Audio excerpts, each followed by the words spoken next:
The Handmaid's Tale, in which Erica is frustrated with Offred. Well,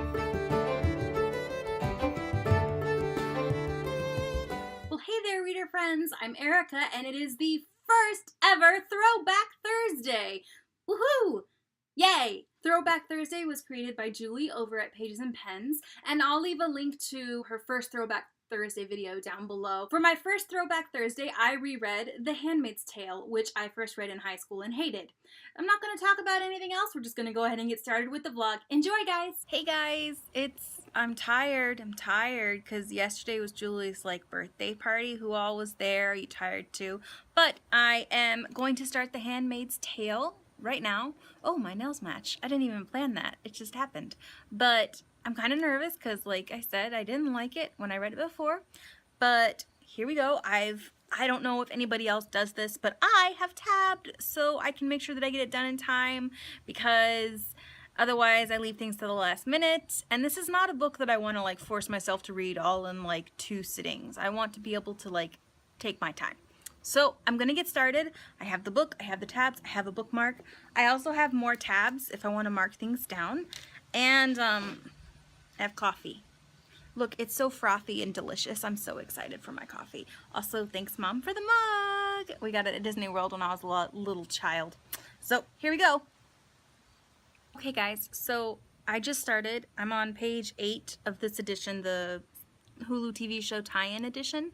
And one thing that I appreciate now already that I know I definitely did not appreciate as a high schooler is the fact that the writing is so good. The writing is so good.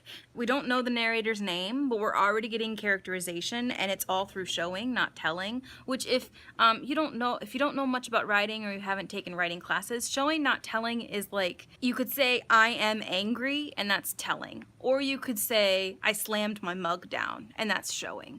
And so, because of that, the reader then has to kind of really think about what's being said, and it just. Sorry guys, my phone ran out of space, so I had to do some refiguring. Anyways, what I was saying about show not tell with The Handmaid's Tale. Basically, it just creates a more immersive experience for the reader when writers show rather than tell in their writing style. I don't personally believe that you have to show not tell to have a good book, but I do think that it requires more of a reader when you show and don't tell, because you as a reader have to figure out exactly what is the narrator feeling or the character's feeling, and it just makes you have to use your brain a little more. I like that now. I can see where in high school I would have found that a bit frustrating. Guys, I'm on page 15 and I'm already getting a little irritated. This is gonna be perhaps problematic for me because, why can't we have quotes? Can I please have quotation marks? Please. It's just irritating. It's just irritating. I don't care if you think you're being intellectual and smart, Margaret Atwood. Give me my quotation marks, please. I find it really obnoxious that they're not there. Also, I understand you like description, but this is getting a bit ridiculous. This paragraph describing the wife character. Yes, description is good, but I get it. I get it already. Can we move on, please? I can see things that are irritating me now, and I'm sure as a teenager I was like, this is complete crap. Now I can understand, but I also am it's not necessary. Guys, I'm on page 28. It's taking me a really long time. I really have to take my time with this book, which, when I was younger, I did not like to take time to read books. If it was hard for me, if I had to really think as I read a book, I got frustrated. Maybe frustrated isn't right. I don't know. I was arrogant and I knew everything and I just didn't have time. I was very busy. I had better things to do. Also, if there was no magic or romance or anything like that, I wasn't interested. That still sometimes is the case. But I'm not hating it. But I am finding myself going, rolling my eyes in my head. Really, it's bringing out the teenager in me somewhat, which has been an interesting reading experience. Hey guys, so I thought I would do a quick check-in. I can't deny that this is definitely going to be a different reading experience than it was for me in high school because of the current political situation the United States is in right now. I mean, regardless of your own thoughts about the election, you can't deny that there are things that are happening in this world that Atwood is creating that are kind of disturbingly possible now. I'm just reading the section where they're talking about the wall and doctors that have been executed at the wall because they performed abortions. So I think that that's going to make this whole entire reading experience different than what it was in high school, because in high school I never would have been able to conceive that such things are possible, that governments can become like this, that governments that were democratic can become not that. And that's not just in terms of the United States, but just having more of an education about the history of the world and the history of how governments have gone. So that's making this a little bit more of an interesting read, which is making it a little easier to get through some of Atwood's like writing quirks that annoy me. You know, like no quotation marks. I guess one thing I can appreciate about this book is that it's proving to me that my English degree is like actually useful, because I'm catching a lot of things that I learned how to do because of my English classes in undergrad. So, yay. Good grief, guys. Good grief with the like non-linear narration and like going back and forth and back and forth and then back and back and then forward again and then back. And I just, it's exhausting. It's exhausting for me to read. And while I can definitely appreciate it, I probably really loathed it, hated it in high school, and it's still not my favorite type of narration to read. I can handle a bit non-linear like stuff, but this is just within a page 3 different times, and it just is exhausting. It makes it really hard for me to just stick it out and read. But I can appreciate that the narration is so closely tied to Offred's point of view. This is first person, like microscopically close. And because of that, the reader really experiences Offred's tenuous hold on her own sanity, and that she does have to think in a non-linear fashion to keep herself together. But it's just, I'm not having the best of times, guys. I can appreciate it, but it's not what I would call an enjoyable reading experience. It's nighttime. It's nighttime. I have tea in my Anastasia mug, and I'm gonna get back to reading. Hopefully I can just finish this book because I'm ready to be done with it. So we'll see how it goes.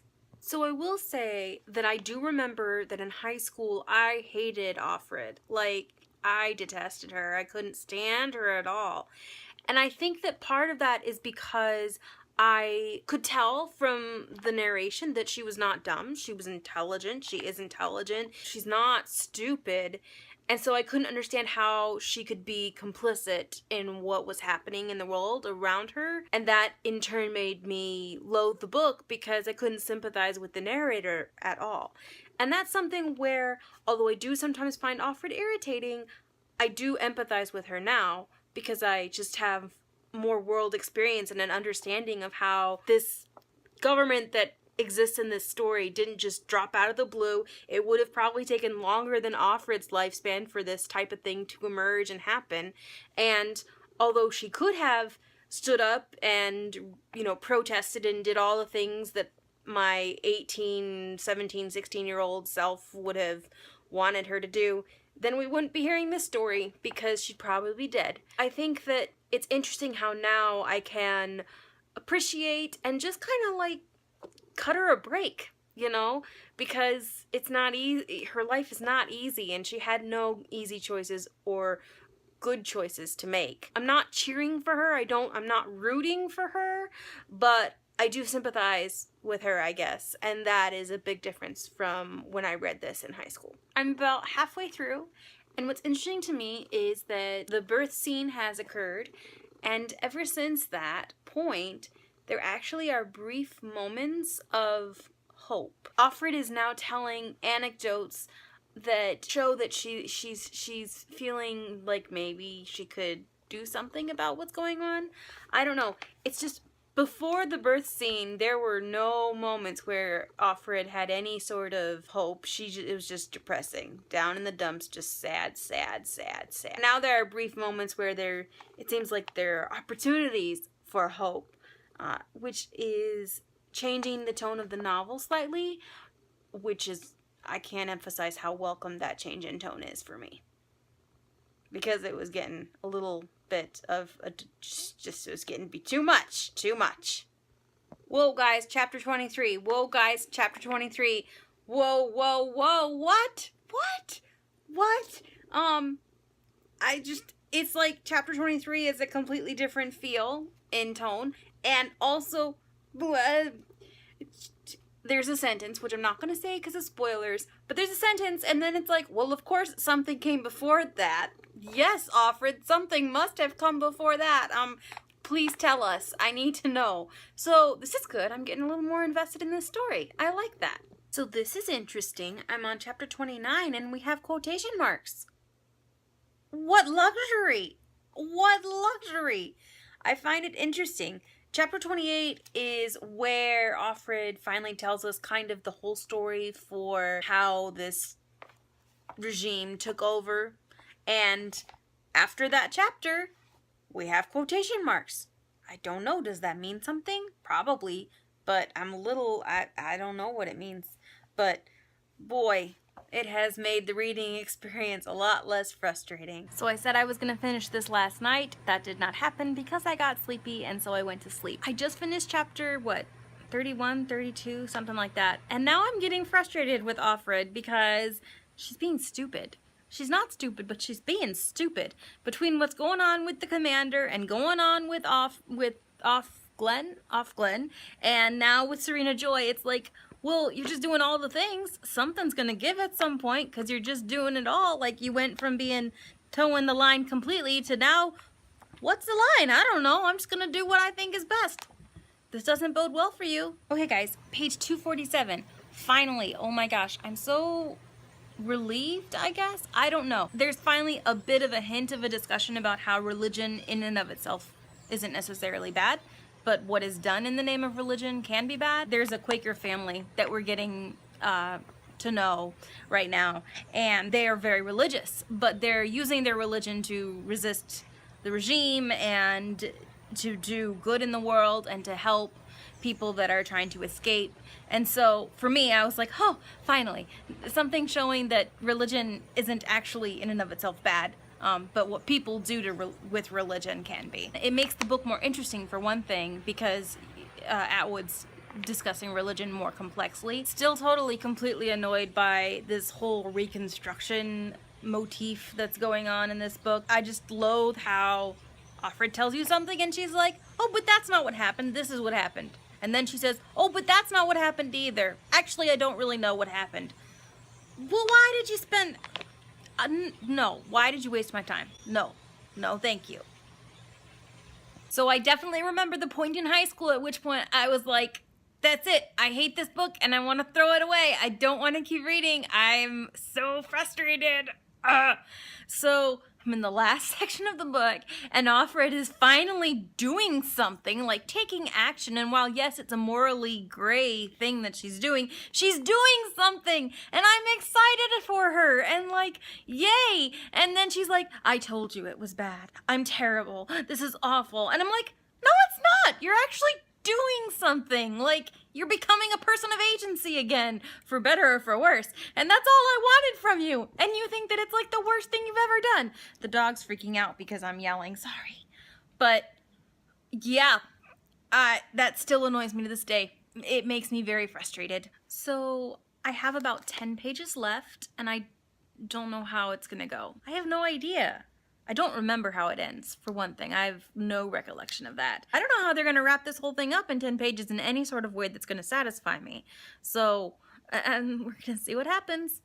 Well, I've just finished. We'll see. I'm going to think about it for a while. But as of right now, yeah, I really don't like the ending at all. It feels like it's just a cop-out ending. I really don't like it at all. And that's unfortunate. I'll talk about it more later, and that's it. Here are my conclusions. Overall, I can appreciate The Handmaid's Tale way, way more than I probably did in high school due to English classes and just being a more experienced reader, as well as having a wider worldview. But I have to say overall, I still didn't really enjoy reading it. I never really cheered for Offred. I found her irritating a lot of the time. Too much description, and I hated the ending. And I remember now that I hated the ending in high school, so much so that I completely forgot it. I'm gonna give this book 3 stars, which Honestly, in high school, I probably would have given it 1 star. I give it 3 stars because the writing is astounding. It's amazing. I think that writing students should definitely read this book because how Atwood uses the craft of her language is mind-boggling. Also, her characterization is very strong. Even though I didn't like any of the characters, it was strong, I'll give her that. So, The Handmaid's Tale, 3 stars. For my October Throwback Thursday, I'm going to go a little more lighthearted, a little easier on my emotions, on my brain, also a little less intellectual reading-wise. I am going to be rereading Anne of Green Gables by L.M. Montgomery. I'm so excited, guys. I love this book so much. Unlike The Handmaid's Tale, I know this book inside out, frontwards, backwards, and I just know it so well. I love it so much. I can't wait to reread it and share the experience with you guys. I'm just so excited. Did you guys do Throwback Thursday? What books did you read? Did you make videos? Make sure to leave all that stuff down in the comments for me to see. And thanks for watching. Bye! So, I don't know if you can hear me over the purring that's happening down here. Do you hear it?